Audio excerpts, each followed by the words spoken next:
Welcome to Real Estate Coaching Radio, starring award-winning real estate coaches and #1 international best-selling authors, Tim and Julie Harris. This is the #1 daily radio show for realtors looking for a no BS, authentic, real-time coaching experience. What's really working in today's market, how to generate more leads, make more money, and have more time for what you love in your life. And now your hosts, Tim and Julie Harris.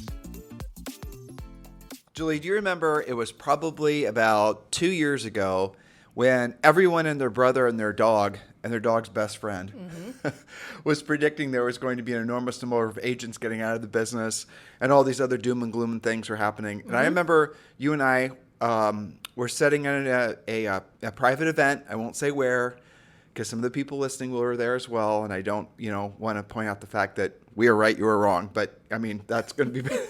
You don't want to. But I won't. Okay. Because I think that's rude. Gotcha. For me to say you and I were right and they were wrong. I think so too. Just keep that tucked in. It's unprofessional, right? So I didn't say it. Thus, I won't name the event. Yep. So we're in front of this group of, I would say very, very high caliber, very successful real estate professionals, executives, and also agents and the whole thing. And everyone was predicting that there was going to be some sort of, end times event for real estate agents, and the number of agents was going to drop like, all the rest of it. And Julie and I had written a bunch of articles, frankly, for National Association of Realtors, Florida Association of Realtors, you name it. When I say Julie and I mean Julie wrote it, and she put my name on a byline. That's right. We collaborated. We collaborated, right. So what we knew from having actually researched, going all the way back, like almost 40 years, was that during similar times in history in housing, there was not a decrease in the number of agents. And if you add a housing setback with a recession, there was almost always an increase in the number of agents, which if you think about it, just makes sense.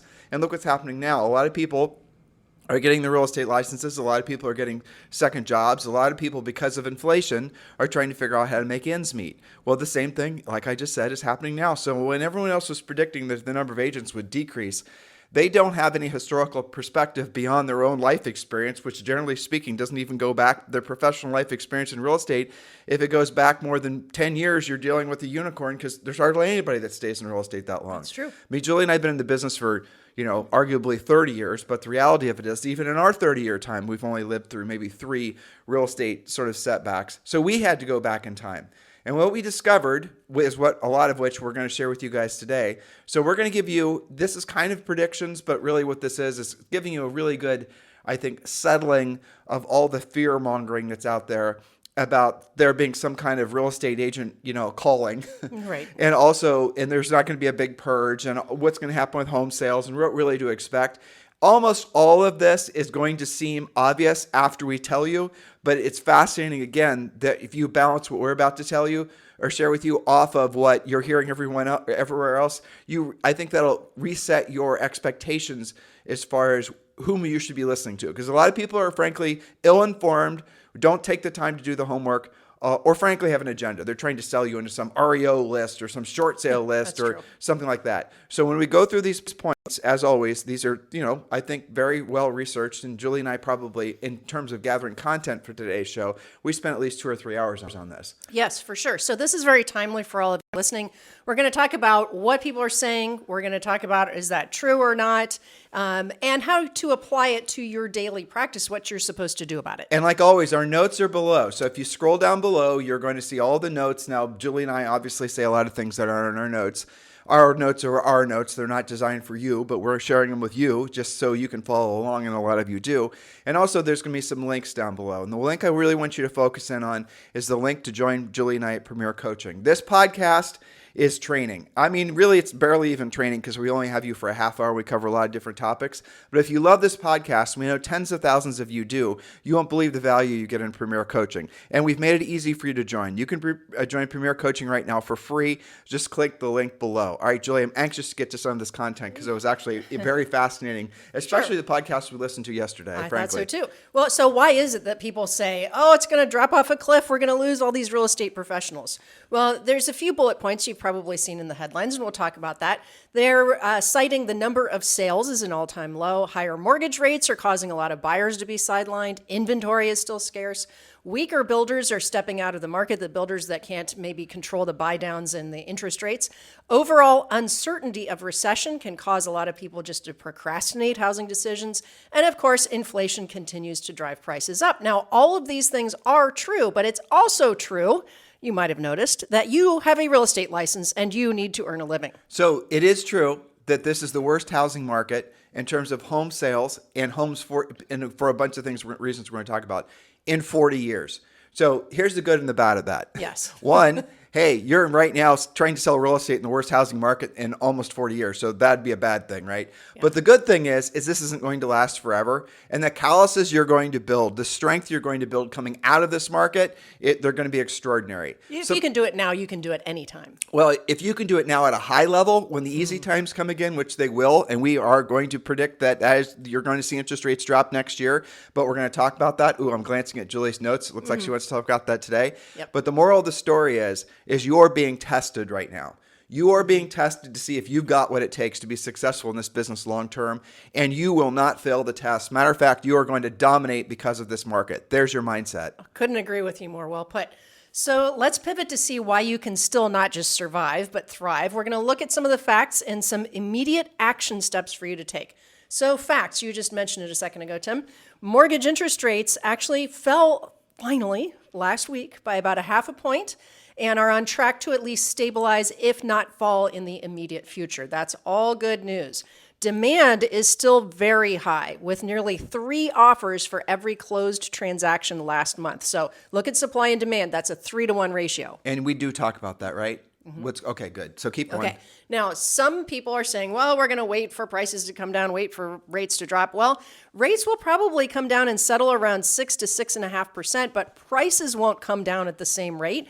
In fact, they probably won't come down at all. Evidence of this is the last big inflationary cycle during the late 70s and early 80s. That was actually a decade full of inflation. And interest rates back then went up to almost 20%. Yes. That's rates were as high as 19% then. Yes, I think they got up to literally like 19.9% at the peak. Now, one would wonder why prices didn't just precipitously fall, but they didn't. People still bought and sold, and the sun kept on rising and setting. In fact, your parents and my parents both bought during that time, and I think they both had rates around 17, 18%. Yep, and so what does that mean? Ultimately, it means that inflation is going to continue to drive prices up.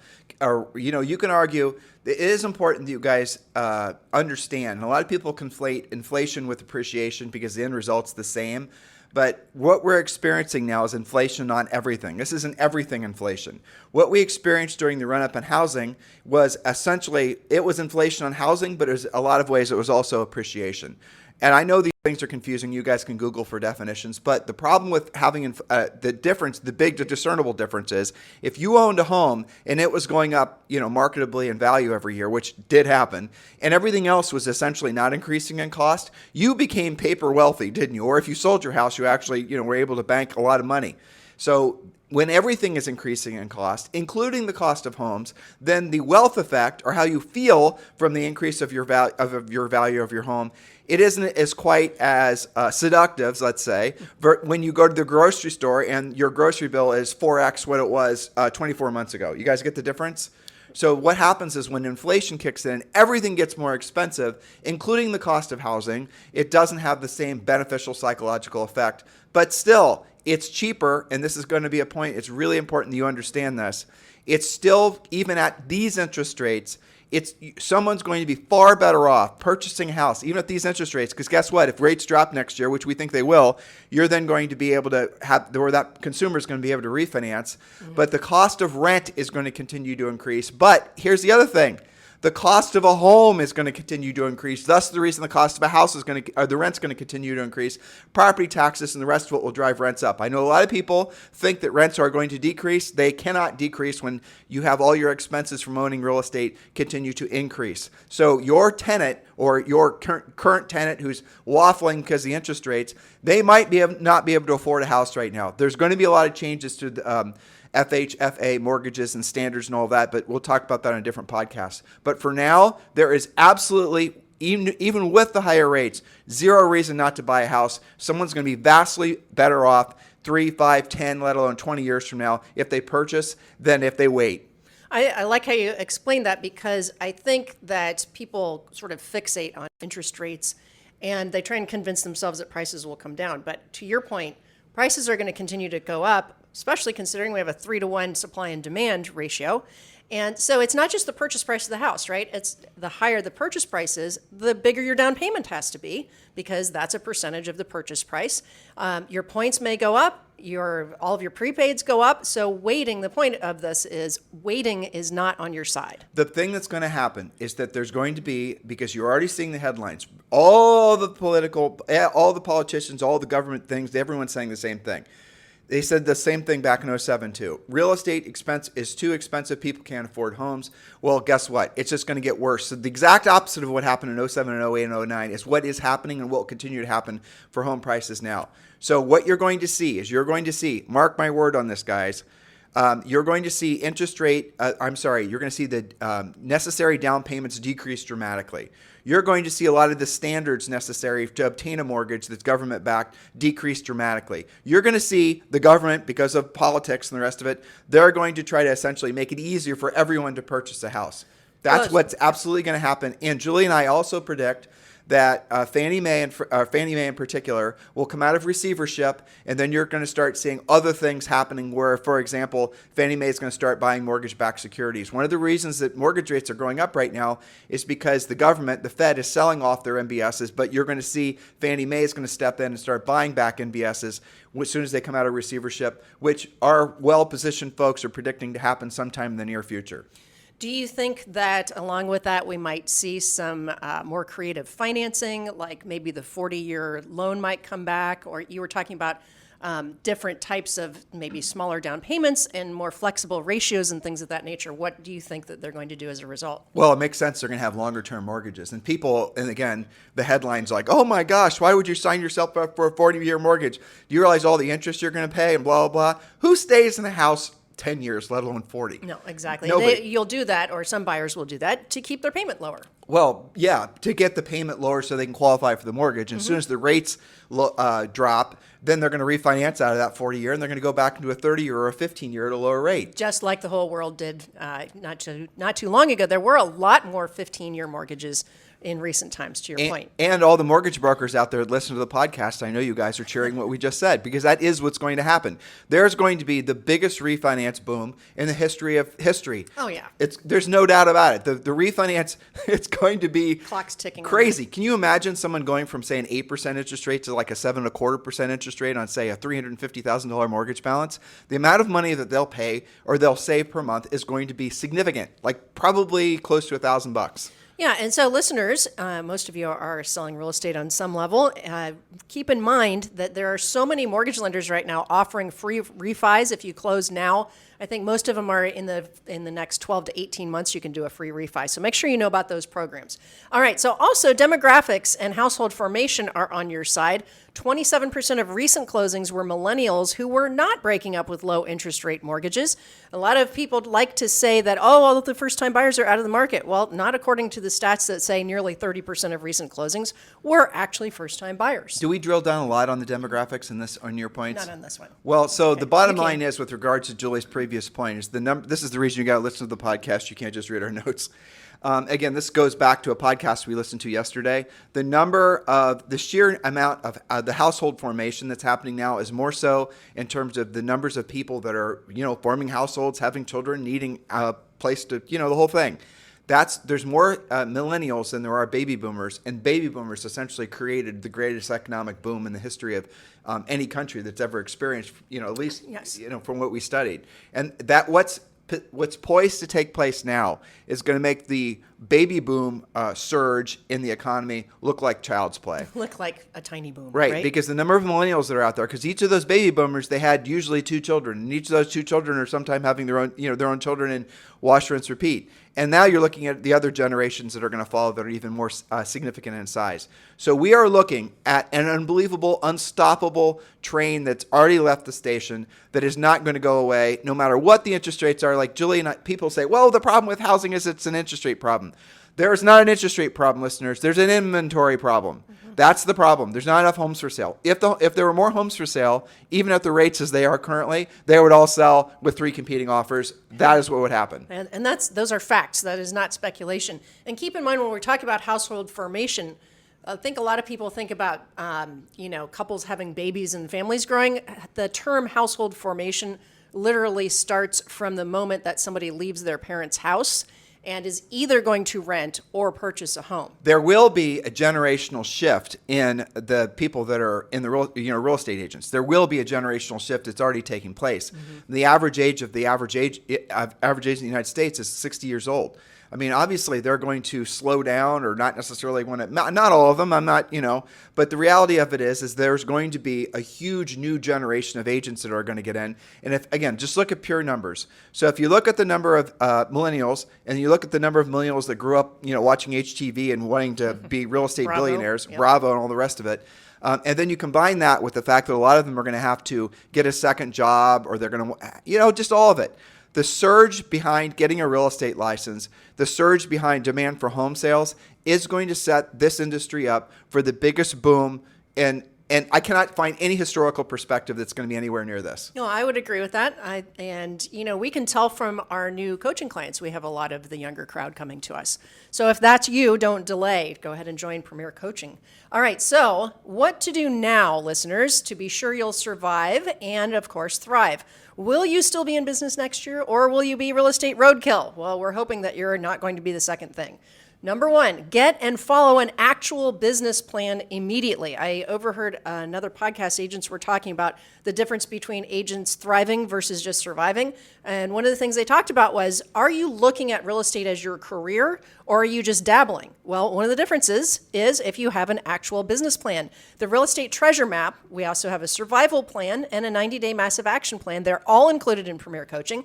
You're going to have specific goals, an actual schedule, and a lead generation plan to follow. Commit to following your plan versus waiting, speculating, or hoping for your next deals to happen. That's the difference between surviving and thriving. So get your business plan not just done, but follow it. And Julie just said it, but in the first level of Premier Coaching is waiting for you our fill-in-the-blank business plan called the Real Estate Treasure Map. A perfect time of year, any time of year is the perfect time of year, but this is the perfect time of year to get that done. I'm going to give you a warning. This is not a simple one-pager stick in your desk when it's done, forget about it type plan. This will require A, about 60 pages because that's how long it is. B, it's going to require some time and you are going to have to do some math. This is a real business plan. This is not just some, hodinky plan that doesn't mean a hill of beans. Hodinky, is that a technical term? Yeah. Yes, but you make a good point is that 60 pages, it ends up being not just a business plan, but a personal plan with your specific customized goals. This is not just some boilerplate thing you can find online. Stop spending money, point number 2. Stop spending money on things that don't work. How do you know if they work or not? Here's our simple litmus test. If it's marketing and branding, now I'll just call it out. If you cannot absolutely positively tie an actual closed transaction, a real paycheck, to the money you spent on whatever the said activity was, marketing, branding, blah, blah, blah, blah, then stop doing it. This is not the time to be speculative and gamble. Gambling with your money in this market it's malpractice, and the future you is going to very much regret the current version of you taking any unnecessary risks. In a market like this, the best thing to do, well, Julie's going to touch on it in the rest of her points, so I'll just shut up. It's okay. Good segue. It's fine. All right, number 3, speak to, as in pick up your phone and talk into it. Actual speaking, we're not talking about texting or smoke signals. Speak to 100% of your database before the end of the year. A minimum of 5 contacts per day on work days, but more is better. Use your Ford script, that's talking about family, occupation, recreation, dreams, and ask whom do they know who could use your help buying or selling real estate. It might be them, it might be a referral. You can also offer a free comparative market analysis. Unlike what some of you believe, most of your database has no idea what their home is worth in today's market. They're not you, they're not us, they're not thinking about it in the MLS nonstop. So offer a CMA. Lots of past podcasts on essentially getting you guys over the threshold to start making direct contacts. And again, depending on whatever your real estate treasure map, your business plan is, will help you understand how many actual contacts you need to be making per day. The absolute minimum standard to your centers of influence and past clients is 5 direct voice-to-voice, belly-to-belly contacts, not digital, not direct mail. Don't be lazy. Do the actual work of real estate. Yes, and that's for every single one of you listening, whether you got licensed yesterday or you're a grizzled veteran. All right, point number 4, systematize your open house system. I'm going to talk about why open houses. Systematize your open house system and have, that is redundant, isn't it? Have a systematized open house and have effective opens every single weekend that's not a holiday weekend between now and the end of the year. Follow up immediately with all prospects. Remember, Wayne Gretzky famously said he skates to where the puck is going to be. So be where the buyers are in today's market. Everyone is starved for inventory. Buyers go to open houses in the neighborhood they want to live in, so go where the buyers are. All right, I'm going to edit your point number 5. So point number 5, Julie had spend more time speaking to prospects. Obviously, that's important because at the end of the day, and in this business, in any business, but especially in real estate during times like this, it actually does matter that you're having direct voice-to-voice contacts. I know this flies in the face of what a lot of you who are spending so much time on social media are actually doing. Now, there is a place for all the branding and the marketing and social media. We're huge advocates of it. We use it ourselves, but here's the key to make it truly work. When you have someone that engages with you in any way on social, pick up the phone and call them. Yes. That's going to be the thing that closes the loop. Don't just expect that somehow magically, you're going to have that person. Now, first-time buyers are definitely, if that's what your goal is, first-time buyers, you definitely can peel those out of social media easier than any other kind of lead. But everyone knows that if you want to be successful long-term in this business, you have to be a listing agent. You can generate leads off social media, but you're going to have to combine passive lead generation, which is social media, with proactive lead generation, which is actually picking up the phone. And then what you'll discover, and this is I think finer tuning your point, what you'll discover when you pre-qualify them using the scripts that are part of Premier Coaching is that depending on your price point, a lot of the buyers, a lot of the people that you're treating as buyers are actually sellers. And they aren't going to actually come out and say, I have a house to sell prior to buying my next one if you don't ask. They're not just going to magically tell you. That's not how real estate works. So you get on the phone, you actually have a real conversation with them, even if they have an existing relationship with a center of influence, past client focused type agent. You're not necessarily going to lose to that agent because you're the one that's actually urgent with your lead follow-up, answering their questions, and putting them in a position where they can have and make an informed decision about their real estate decisions moving forward. Hopefully, you're getting a lot of content from this podcast, so you'll feel confident when speaking to those points. Yes, those folks. You snuck in an important word in there called urgency. Yeah. You're following up with urgency. When you answer people's questions at the time they have them, you are far more likely to end up being the one who represents them. Furiously fast lead follow-up. It's a whole chapter in our best-selling book, Harris Rules, We've done podcasts on that too. Right. You can get it at Amazon. You can get it it's for sale everywhere. Obviously everywhere online, but it's also available at Barnes & Noble, Harris Rules. All right. So the furiously fast lead follow-up. If you wanted to, if you put Julie and I under lights and say, okay, tell us all the secrets. What are the 3 to 5 things that every agent must do to be successful? Number 3, somewhere in the middle, would definitely be furiously fast lead follow-up. But here's the whole list. Ready? Proactive lead generation, pre-qualifying, presenting, negotiating, closing, and then furiously fast lead follow-up. Yes. It's somewhere in there. Those are the things that you must really get good at. When you get really good at those things, everything else you can just be okay at or completely delegate or not do. Those are the core activities. That is the absolute art and science of being successful in real estate. So do not be confused by all these other distractions that are pulling you in different directions. If you think about it, number 1 is proactive lead generation. Number 2 is Pre-qualifying. Number 3 is Negotiating. And closing. So I always think of, you asked me out of order. I know. Here's how I remember that. And our coaching clients can say this back to you. You did. Okay, so think of it chronologically. And the most important thing is, of course, number 1, proactive lead generation, because the rest of the list is irrelevant. So after you generate the lead, you've got to have urgent lead follow-up, right? Furiously fast lead follow-up. That leads to pre-qualifying, which leads to presenting, then negotiating, then closing. That's the way to memorize that list. And it is really true what you said. These are the things that are most critical, because let's say that you get one of them right. They're all very much intertwined. So let's say you got this lead generation figured out. You are really fantastic on, say, your past client list. You get lots of repeat and referral. but you don't really pre-qualify them, which includes questions like, all the pertinent facts. So you just pretty much list anybody, which means sometimes you end up with something that's overpriced. So that's one place you fall down. Same thing with, maybe you're really good at the first 2 or 3 things, but your presentation falls down. So it's all intertwined, and that's why that entire list is so critical. And this market won't suffer fools, straight up. This market No. will eat you alive. You won't even have opportunities. There are so few qualified buyers out there. And who are they choosing to do business with? The people that actually take a professional approach. Our Premier Coaching, the agents that are joining our community, is skyrocketing. And I know why. Obviously, you guys have woken up to the fact that, hey, guess what? There's no FOMO in the market anymore, fear of missing out. Yeah. And if I actually want to make a living selling real estate, I'm actually going to have to be a professional and know what to say and how to say it. That's all real estate is. It's just a bunch of blah, blah, blah. Just makes it. And if you're not generating revenue right now, it's because your blah, blah, blah needs an update. That's what Premier Coaching is going to do for you. Yes, which leads me to, you mentioned you have to be really kick-ass on the listing side. Well, guess what? Now we have the buyer side to be thinking about. Point number 6, polish your buyer presentation immediately. I know some of you are saying, buyer presentation? We're going to drill down on that.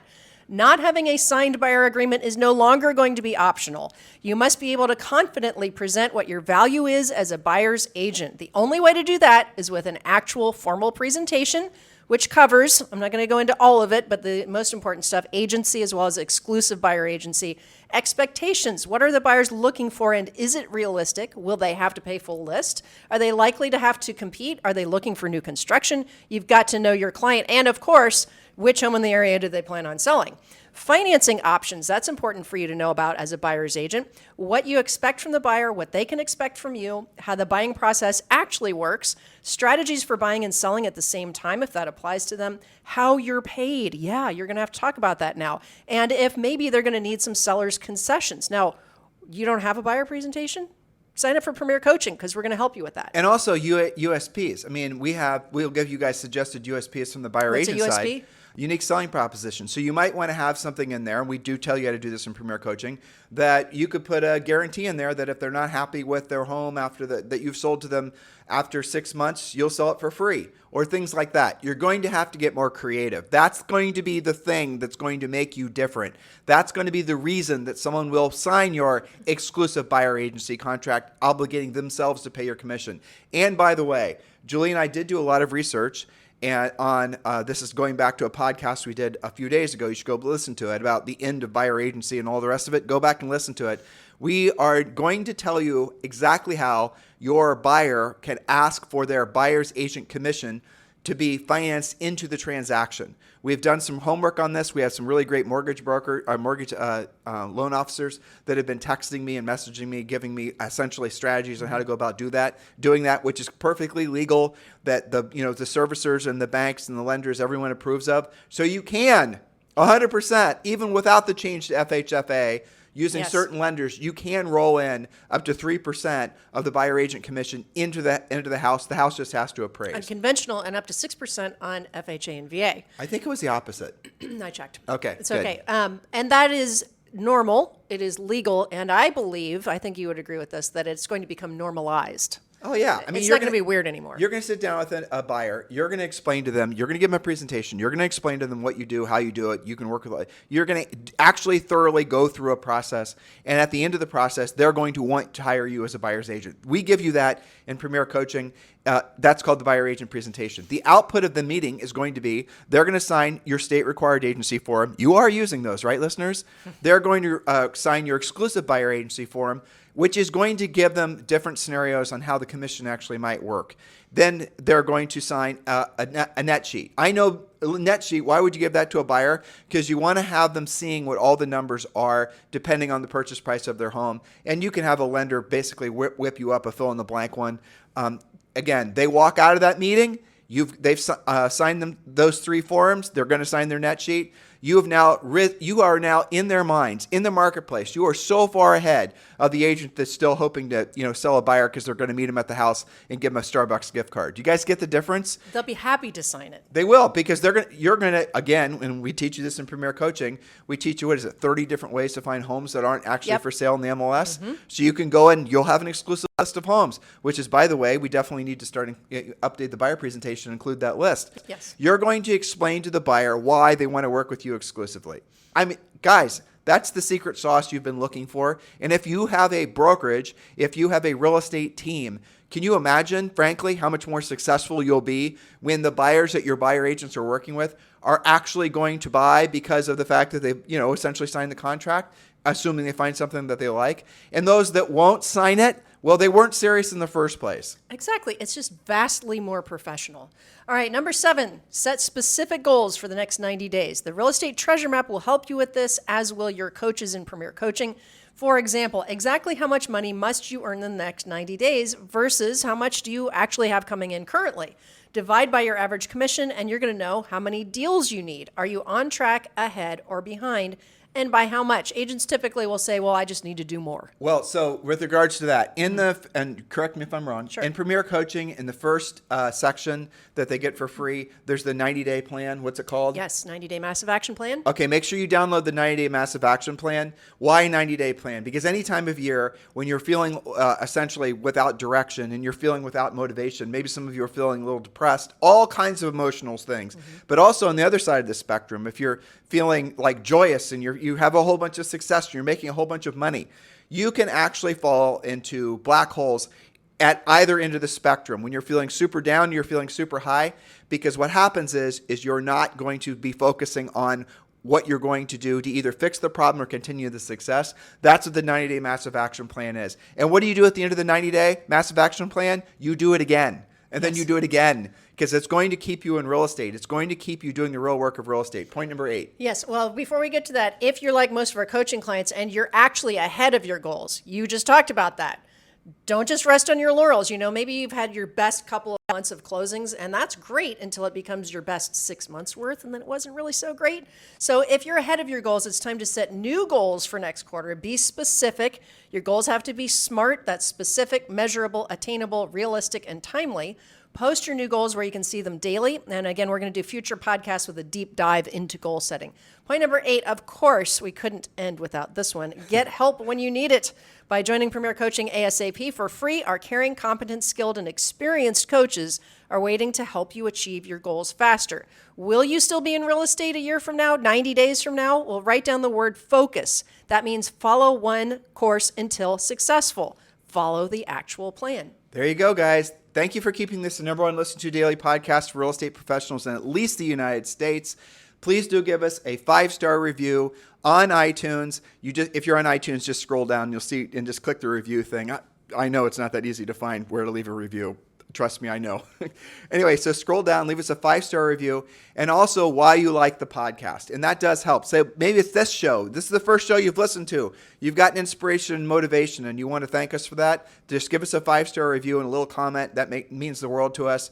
And yeah, guys, this is the number one listen to daily podcast for real estate professionals for a reason, because agents are looking for a proven solution to not just surviving this market, but thriving because of this market. So we do strongly encourage all of you to join the Premier Coaching community. That is where you're going to be aligned with other, not just coaches, but other agents from around the country. And we have some in Europe and Australia and Canada, obviously, who are all realizing that no matter what's happening with interest rates or politics or, what happened to all the stories on alien visitation, by the way? I know. We need to get back to that. I know. I mean, how's that out of the news cycle? Did they just thought, were they like, holy crap, Bob the reporter got a picture of me and my flying saucer. We're not coming here again. I know. It's amazing how quickly we've gotten used to the alien idea. If you were an alien, let's be honest, would you be shy?